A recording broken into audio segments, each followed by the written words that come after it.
गुरुजी channel में आप सबका स्वागत है। Please like and subscribe my channel.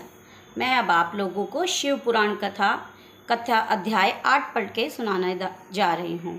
सब कोई ध्यान से सुनिए, ये अनंत फल देने वाली कथा है। ध्यान से सुनिए शिव पुराण कथा।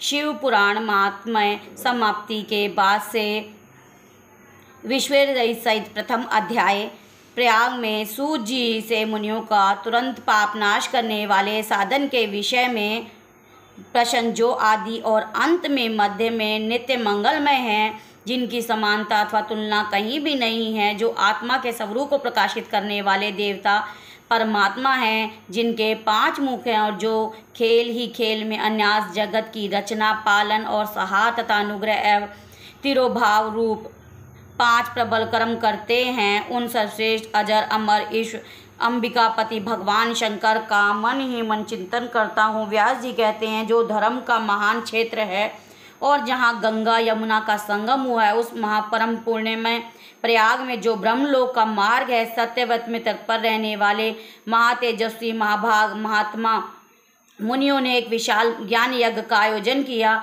उस ज्ञान यज्ञ का समाचार सुनकर पौराणिक शिरोमणि व्यास शिष्य महामुनि सूत जी वहाँ मुनियों का दर्शन करने के लिए वहाँ आए।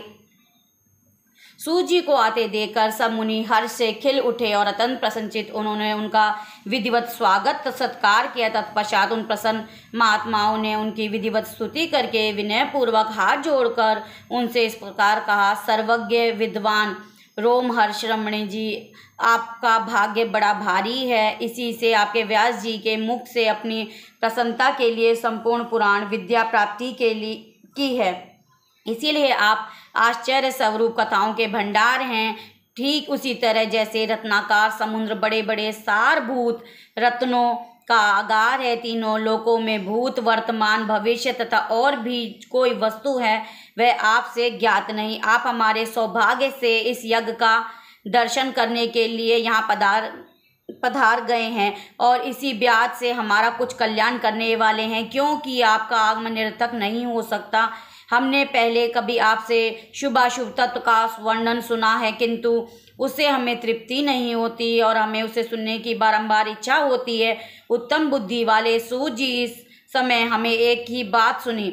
यदि आप अनुग्रह हो तो गोपनीय होने पर भी आप उस विषय का वर्णन करें। घोर कलयुग आने पर मनुष्य पूर्ण कर्म से दूर रहेंगे, दुराचार में फंस जाएंगे और सबसे तथ्य भाषण में मुंह फेर लेंगे, दूसरों की निंदा में तत्पर रहेंगे, दुराचार में फंस जाएंगे, सब सत्य भाषण से मुंह फेर लेंगे, दूसरों की निंदा में तत्पर रहेंगे, पराये धन को हड़प लेने की इच्छा करेंगे, उनका मन पराई स्त्रियों में आस्त रहेगा और दूसरे प्राणियों की हिंसा किया करेंगे, अपने शरीर को ही आत्मा समझेंगे, मूढ़ नास्तिक पशु बुद्धि रखने वाले होंगे, माता पिता से द्वेष करेंगे, ब्राह्मण लोभ रूपी ग्रास बन जाएंगे, वेद बेचकर जीविका चलाएंगे, धन का उपार्जन करने के लिए विद्या का अभ्यास करेंगे और मद से मोहित रहेंगे, अपनी जाति के कर्म छोड़ देंगे, प्राय दूसरों को ठगेंगे, तीनों काल की संध्या उपासना से दूर रहेंगे और ब्रह्म ज्ञान से शून्य रहेंगे, समस्त